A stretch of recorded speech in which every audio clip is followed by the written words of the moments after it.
What's up, guys? Welcome back to Cartoons and Chaos, the podcast where we mix hot takes, nerd talk, and absolutely zero chill together. I'm your host, that guy, Jordan, and this is episode 2, The Love of the Game.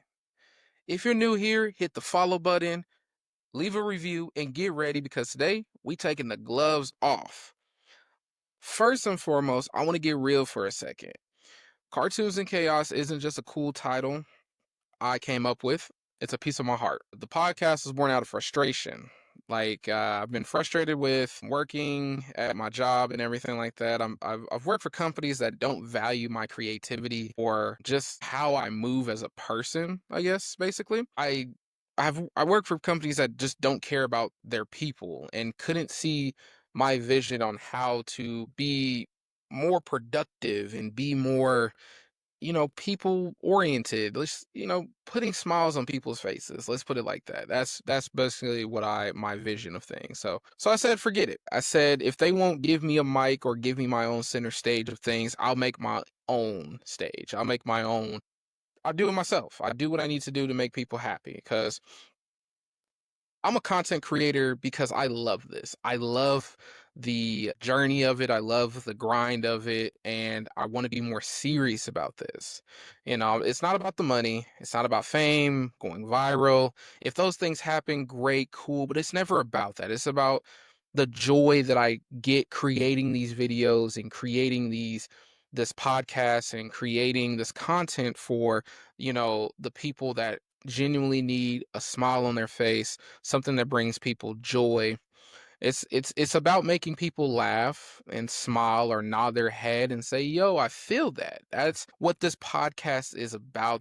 This podcast is my love letter to all the weirdos, nerds, gamers, and fans who never got a seat at the table. Now we own the whole table, and you are welcome no matter who you are, what ethnicity you are, what sex you are, what gender you are, no matter what you are, you're welcome at my table. You're welcome here at this table that's built for you guys out there. Love you guys. Thank you guys for being part of this podcast. And I cannot wait to continue making this podcast for everyone out there. So we're going to jump right into the next thing. Let's get into it. Let's get into Demon Slayer. This show is peak, not just because of the animation, although yeah, it's gorgeous, but because the story is fire, the narrative, the characters, the emotion, it all hits. And I'm sick of people acting like the animation is doing all the work. False. Let's put a pause on that. The manga was incredible, and the animation just enhanced something that was already great. Like these new movies coming up to wrap up the series, they're about to make history. We thought Mugen Train was something. These next couple of ones, the castle arc, all that stuff, it's gonna be great. It's gonna be monumental. Mark my words. English sub, whatever you want to watch it in, you got to watch it. Like Demon Slayer is peak. Demon Slayer is a very peak anime, and I'm very tired of we got to stop this culture of hating on great anime just because it's popular. Like, let people enjoy things. And if you're hating from the sidelines, you're missing out on greatness. These are the same folks. Like, I have to go on a tangent here for a second. But, like, most of the people that I run into that's just like, oh, yeah, Demon Slayer is bad are usually people that can only focus on Dragon Ball or Bleach or any of those fandoms type of thing like that. If you're stuck to a particular anime that you love and like, there's nothing wrong with that. But don't bash other animes that are doing good or are great animes just because you love one particular anime. This is an anime community, so we should we have a love-hate relationship with certain animes because like certain ones we just don't like. But Demon Slayer should be probably honestly Demon Slayer is probably going to go to down as a top 10 anime. I have to give it to it. uh, Tanjiro is a great MC, and his story arc, I'm so happy about the animation that we get for it, how much detail they put into the story, and we're enjoying something generational right now as far as what this is. We're not gonna get something as peak as Demon Slayer for quite a while, so enjoy it while you can. Just enjoy it, man. Don't be a hater. All right. So this is the main topic today. I really wanted to discuss, man. I gotta get this off my chest. I know it's early in the podcasting career type thing, but this is what needs to be said. we're going to talk about some gaming heat, and it's about Call of Duty. We need to have a serious discussion. Call of Duty is dying. It's dead. It sucks. It's oh my god. Let's deep dive. Deep dive. The last good Call of Duty. I'm not talking about great. Because the last great Call of Duty was probably like Black Ops 2. That was the last great Call of Duty of all time. The last good Call of Duties has been Black Ops Cold War and Modern Warfare 2020. Everything after that is hot garbage. I know I'm going to have a lot of flack coming in. Modern Warfare 2 was actually pretty good. Or you didn't give Modern Warfare 3 a chance. Shut up. There's no reason for me to give it a chance because the simple fact of the matter is Modern Warfare 3 was a straight up cash grab. It didn't need to be made, and it shows. It was basically a Modern Warfare 2 expansion pack that got a brand new name. That's all it was. Same maps, maybe a couple updated ones, the same weapon system, maybe a couple new ones. That's all it was. It was a big battle pass grab. Don't even get me started on Black Ops 6. Every match has a cheater. Where are the anti-cheats? Like, do you buy these anti-cheats off of Temu, Activision, or Treyarch? I need you guys to fix these games. I really do. The game feels so forced. The battle passes shoved down our throats, pay-to-win bundles. The heart is gone from the franchise. It's just like, you know what? We're going to be innovative. Black Ops 6 came out. It's like, we're going to be innovative, guys. We're going to give you guys what you need. But we're also going to add something new. Omni movement. And then next thing I know, every single map you have somebody who's trying to be a content creator, takeoff type streamer, whatever the hell it may be. It sucks. It sucks to be. I remember when you played Black Ops 2, you could be a casual. You can be a casual player, someone who worked a 9 to 5, and you can still have a pretty decent time. Now that I'm I'm the older man and everything. I'm going against these kids. I'm just like, I don't have a good time anymore. The loadout system, the loadout systems from the old CODs to the new CODs suck completely. Big buns. They're horrible. We're gonna get into that to a second though. We gotta talk about that, but we'll talk that in a second though. The competition has been kind of like taking off. Like Fortnite, everyone assumed Fortnite would be dead after a release. I want to say Fortnite came out in what 2017, around that time.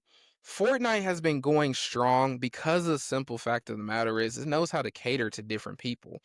It knows that when it knows when a season needs to be fixed. It knows how to fix it. It knows how to deal with cheaters. It knows how to deal with balance and weapons and all that stuff. Yes, there's been some bad seasons in Fortnite. They fixed it. They corrected it. That's what a gaming system does. And Fortnite continues to evolve. I know for a while I didn't play Fortnite because I couldn't build for nothing. I knew I was bad at the game.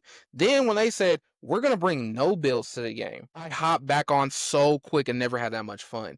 Every time me and my buddies hop on the game, we always have this ritual of playing Fortnite for a while. And we might, like, most of the time we get at least one dub, maybe two, and it's happy. Then we go to COD and we go to bed angry. Like, that is a crazy sequence. Like the other night I was like, what if we played COD first, got angry first, then went to Fortnite? And that was more fun. It's so much fun. Then you have GTA 6 that's about to drop. GTA 6 is going to probably have everyone in a chokehold for quite a while. So I don't see either if COD doesn't get this corrected for Black Ops 7, I don't see COD actually surviving past summer of next year. I just don't see it. I don't physically see it because you have other grade A games that's going to be coming out. You got a new Battlefield that's coming. And I've been playing Splitgate 2 with my boys, and that's a fire game too. I've got options. Right now, COD is not cutting that options for me.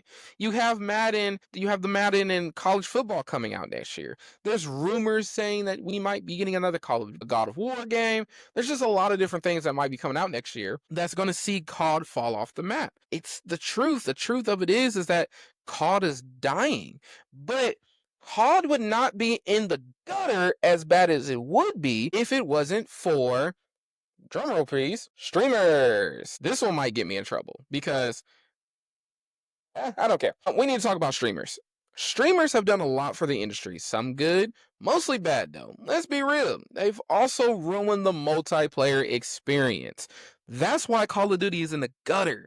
Because every streamer out there wants to be, I have this new meta loadout. I have this new godly loadout that you need to try.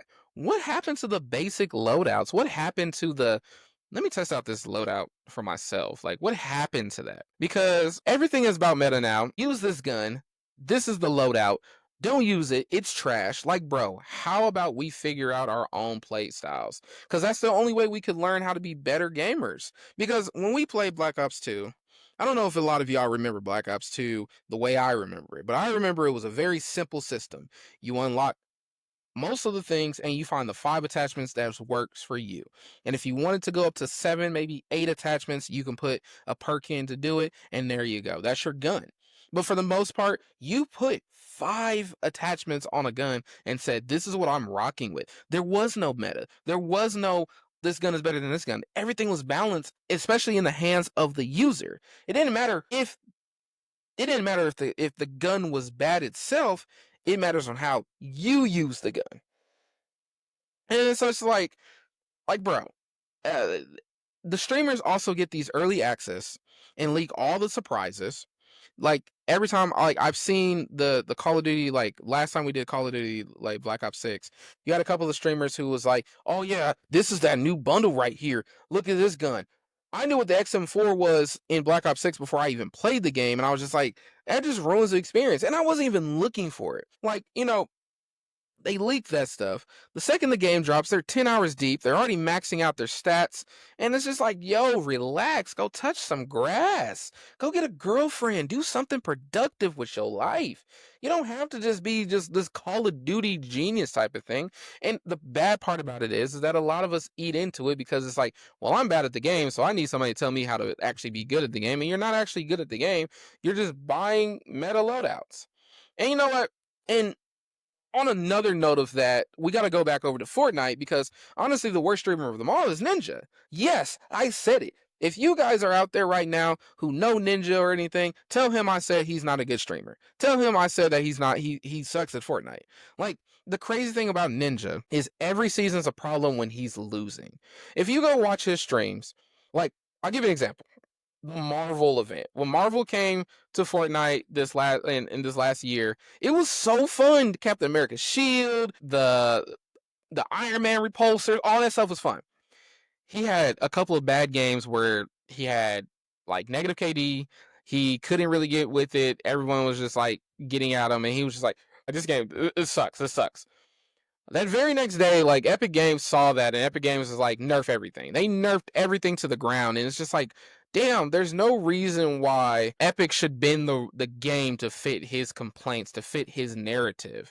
Just because you're bad doesn't mean the game needs fixing. And I really feel like streamers have too much pull and not enough perspective. Like, we need more perspective in gaming.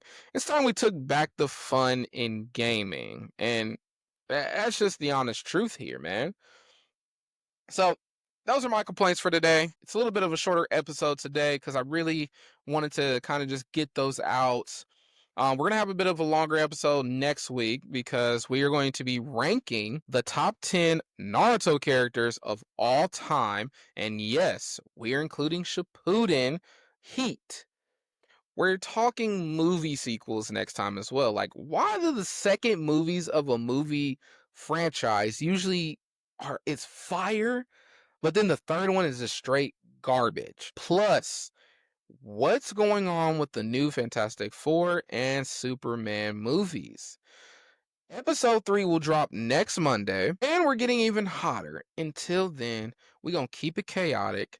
I want you guys to know that, again, I do apologize for a little bit of a shorter episode today, but it's just the way everything goes. It's just, today was just a bit of a rant type episode. I had everything kind of just ready to go for my rant, so there's that. But we're going to really dive deep in next episode, especially with our top 10 for the Naruto characters. And I really want to talk about movies with you guys next and see what your guys' opinion is on movies, especially sequels. Maybe some movies that I need to give another chance to. I don't know. Like, there's that. But otherwise than that, man, hey, It's been great. Please, please, please, please, if you can, drop a like, drop a follow. I am on TikTok. I am on YouTube, Spotify, Apple Music, Amazon Music, wherever you get your podcast from. I'm there. I also just started my Instagram back up, so I have my new Instagram ready to go next week for you guys if you want to follow me on Instagram. And we're gonna just go. Hey, we're just gonna get more chaotic. Oops, see, there it is. There's that. Anyways, you guys have a wonderful morning because this is when it drops. I'm recording this at night, but it drops in the morning for you guys. So there's that. You guys have a really great day. Have a beautiful week, and stay tuned for episode 3. We'll be back next week. Adios.